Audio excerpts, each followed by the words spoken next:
The New York Times has an important piece that explains that during this historic period of drought in America's western part of the country, farmers are choosing to sell unused water to other farmers rather than using it themselves to grow their crops. The reason is simple. They can make more money selling water than they can selling the food that they produce. And as we've discussed here before, they don't have to deal with farm labor shortages or issues. The Times reports that a grower of premium sushi rice has concluded that it makes better business sense to sell the water he would have used to grow rice than to actually grow rice. And why a melon farmer has left a third of his fields empty.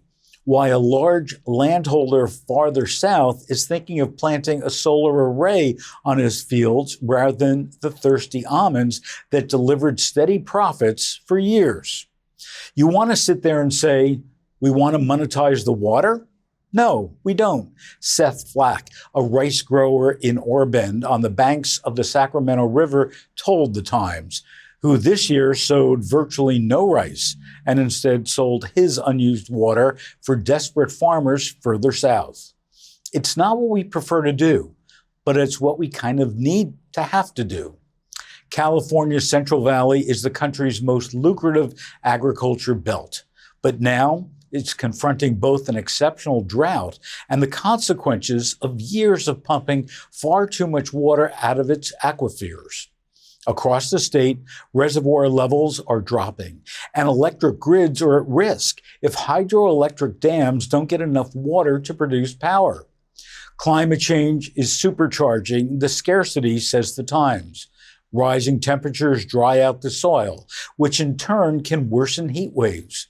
Over the past few weeks, as you've seen and read on the news, temperatures in part of California and the Pacific Northwest have been shattering records.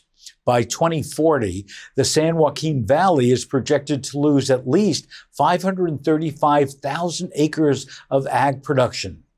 California's $50 billion ag sector supplies 2/3 of the country's fruits and nuts and more than 1/3 of America's vegetables.